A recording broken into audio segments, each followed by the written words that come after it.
धक्का लगा है, जिसमें भारत की साख सबसे ऊंची है। सरकारी आंकड़ों के मुताबिक दुनिया में कहीं भी बेचे जाने वाले 4 में से 3 हीरे भारत में पॉलिश किए जाते हैं। डायमंड इंडस्ट्री के मौजूदा हाल को समझने की कोशिश की बीबीसी संवाददाता नितिन श्रीवास्तव ने। सूरत के डायमंड वर्कर अल्पेश ने लॉकडाउन के 3 महीने बिना तनख्वाह के गुजारे। काम शुरू तो हुआ, पर नौकरी आधी तनख्वाह पर ही चल रही है। क्या करेंगे, गांव में खेती करते थे, खेती में बारिश का दिक्कत रहता था, इसलिए वो गांव छोड़ के शहर आए। अब यहाँ से कहाँ जाएंगे, दूसरा काम अब इस सिचुएशन में, इस समय में कौन सा दूसरा काम सीखेंगे। और वैसे फॉरेन का भी आना जाना, माल इंपोर्ट एक्सपोर्ट सब बंद है। एक्सपोर्ट हो रहा है, इंपोर्ट कोई आ नहीं रहा है, इसीलिए किसी के पास भी रफ माल भी बहुत है लेकिन बहुत कम है। हीरों को तराशने और पॉलिश करने में भारत का दुनिया में पहला स्थान है और देश में करीब 45 लाख लोगों का रोजगार इससे जुड़ा हुआ है। सरकारी आंकड़ों के मुताबिक दुनिया में बिकने वाले 75% हीरों की पॉलिश यहीं होती है। कहते हैं डायमंड्स आर फॉरएवर, यानी हीरा सदा के लिए होता है। शायद यही वजह है कि पिछले 10-15 सालों में भारत में और पूरी दुनिया में भी हीरे की डिमांड बढ़ी है, हीरे की अफोर्डेबिलिटी भी बढ़ी है। लेकिन कोविड-19 पैंडेमिक ने हीरे की चमक को जिस तरह से फीका किया है, वैसा शायद बरसों तक नहीं देखा गया। न दुकानों में ग्राहक दिख रहे हैं, न लोगों में हीरे को खरीदने को लेकर कोई एक्साइटमेंट। भारत से एक्सपोर्ट होने वाले हीरों के बाजार यूरोप के अलावा पूर्वी एशिया में भी हैं। वर्षों से इन बाजारों में काम करने वालों ने ऐसी मंदी पहली बार देखी है। ट्रैवलिंग सब जगह पे बैन किया हुआ है। मोस्टली जो एक्सपोर्ट होता है डायमंड का, वो मोस्टली हांगकांग में होता है। तो अभी हांगकांग में भी only Hong Kong people are allowed है, जो हांगकांग वर्कर है और हांगकांग की परमानेंट पब्लिक है, वही अलाउड है हांगकांग में। तो अभी जो हांगकांग का मेनली टूरिज्म है वो भी बंद है। और जो कस्टमर मोस्टली जो बाहर से बाइंग करने आते हैं, चाइना है, ताइवान, वियतनाम, कोरिया, तो वो भी सब लोग अभी आ नहीं पा रहे हांगकांग बाइंग करने के लिए, डायमंड के लिए।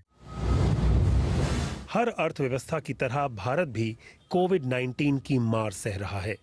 कारोबार पर भी असर गहरा है और लॉकडाउन के दौरान और बाद में न जश्न वाली शादियां हो रही हैं, न ही त्योहारों की धूम दिखी है।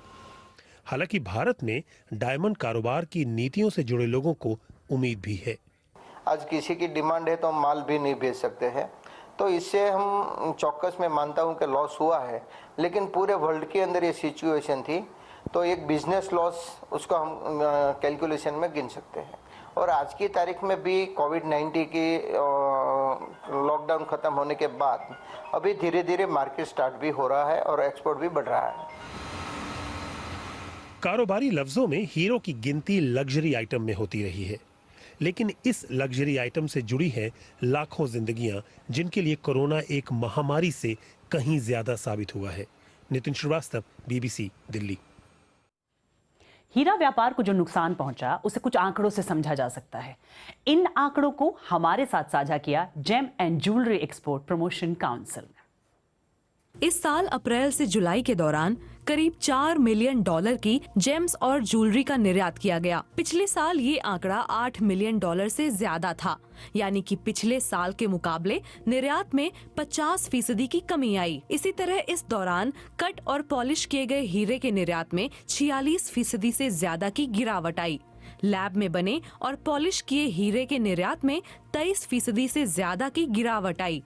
वहीं हीरे के अलावा सोने के जेवरात का निर्यात 73% से ज्यादा गिरा। अगर देशों की बात करें तो भारत से इस साल अप्रैल से जुलाई के दौरान संयुक्त अरब अमीरात को होने वाले कुल निर्यात में करीब 94% से ज्यादा, ब्रिटेन को होने वाले निर्यात में करीब 78%, बेल्जियम को होने वाले निर्यात में 72% से ज्यादा, अमेरिका को होने वाले निर्यात में करीब 65% और हांगकांग को होने वाले निर्यात में करीब 38% की कमी आई है। और वक्त है एक ब्रेक का। ब्रेक के बाद बताएंगे भारत के हीरा कारोबार का भविष्य। और कामकाज शुरू होने के बाद भी क्यों नहीं मिल रहा कईयों को काम, जानेंगे ब्रेक के बाद।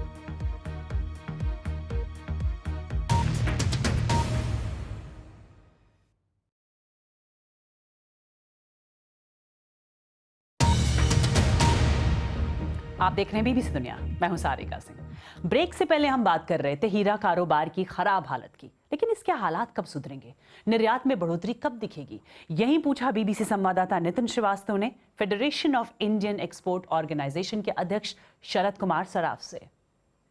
थोड़ा बहुत बाजार में आई है, जोर आया है और 31 मार्च तक हो सकता है करीब 35% डाउन हो, ऐसे लग रहा है अनुमान।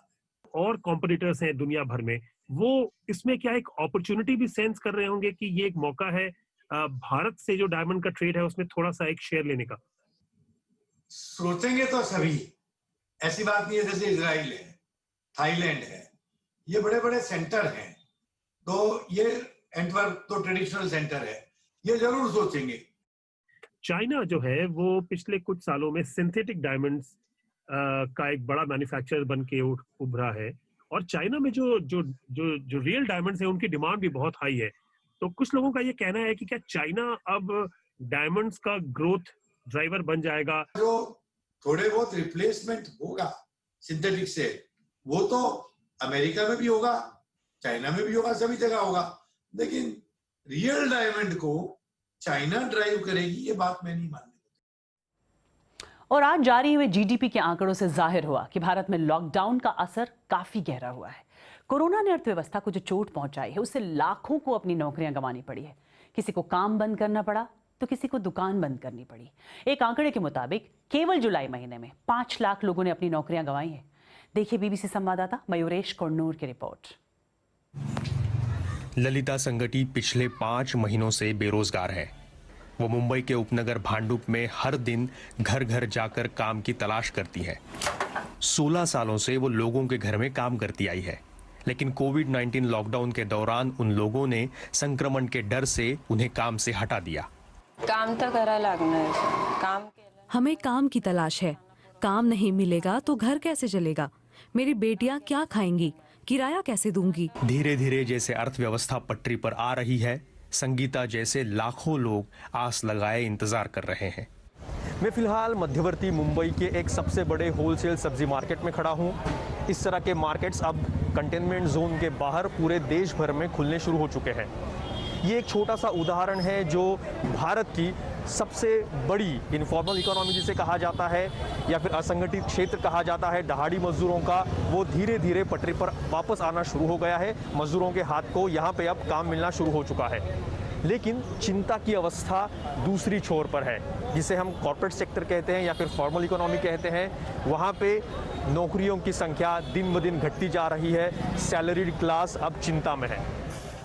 रोजगार कमाने के लिए भारत के सभी तबकों और पेशे के लोगों को नए पेशे और धंधे सीखने पड़े हैं। ये हाथ पहले कैमरे के लेंस एडजस्ट किया करते थे। 33 साल तक व्यावसायिक तौर पर फोटोग्राफी कर चुके संजय अपार ने अब कैमरा एक तरफ उठाकर रख दिया है और अब वो सब्जी बेचते हैं। आता विश्वास बसत नाही आम्हाला की भाजीपाल्याचा व्यवसाय करते। मुझे अभी भी विश्वास नहीं होता कि मैं सब्जी बेच रहा हूँ, लेकिन यही एक जरूरत है। साथ ही जुटे रहना पड़ता है जिंदा रहने के लिए, नहीं तो हम बस कुछ करने के बारे में केवल सोचते रह जाएंगे। हालांकि दिहाड़ी रोजगार या अनौपचारिक क्षेत्र धीरे धीरे पटरी पर आ रहा है, लेकिन अब औपचारिक क्षेत्रों में काम करने वाले या तनख्वाह पाने वाले लोग इसका प्रभाव झेल रहे हैं। कई लोग लॉकडाउन के शुरुआती दौर में अपनी नौकरियां बचाने में सफल रहे, लेकिन लंबे समय तक ये चल पाएगा या नहीं, इस पर संदेह है। एक निजी शोध संस्था the centre for monitoring Indian economy के अनुसार लॉकडाउन के दौरान निश्चित तनख्वाह देने वाली नौकरियों की संख्या में 1,79,00,000 की गिरावट आई है। हालांकि भारत में लॉकडाउन अपने अंतिम चरण पे है, लेकिन कोविड-19 से भारतीय अर्थव्यवस्था को जो नुकसान हुआ है उससे निपटने के लिए संघर्ष अभी मात्र शुरू हुआ है। Mayuresh Konnur, BBC news, Mumbai. Corona virus ने अर्थव्यवस्था को पटरी से उतार दिया है। लोगों की जिंदगी तभी पटरी पर लौटेगी जब आर्थिक गतिविधियां रफ्तार पकड़ें, लेकिन शायद इसमें वक्त लगेगा। और वक्त है एक ब्रेक का। ब्रेक के बाद बताएंगे भारतीय सियासत के दिग्गज प्रणव दा की शख्सियत में ऐसा क्या था खास। देखेंगे एक ब्रेक के बाद।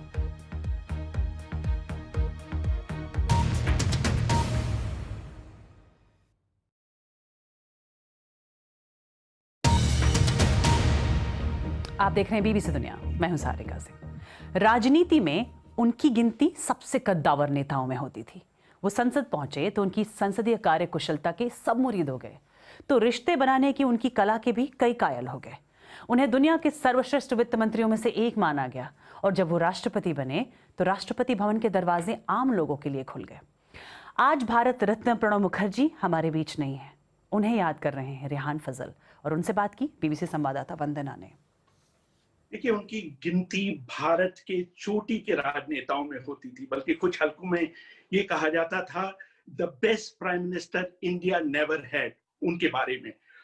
खासियत ये थी राष्ट्रीय और अंतर्राष्ट्रीय मामलों पर उनकी पकड़, जो संसदीय प्रोसीजर होते हैं उन पर उनकी महारत, उनकी ड्राफ्टिंग एबिलिटी, ये सब गुण थे जिसकी वजह से वो एक तरह से इंडिस्पेंसिबल थे।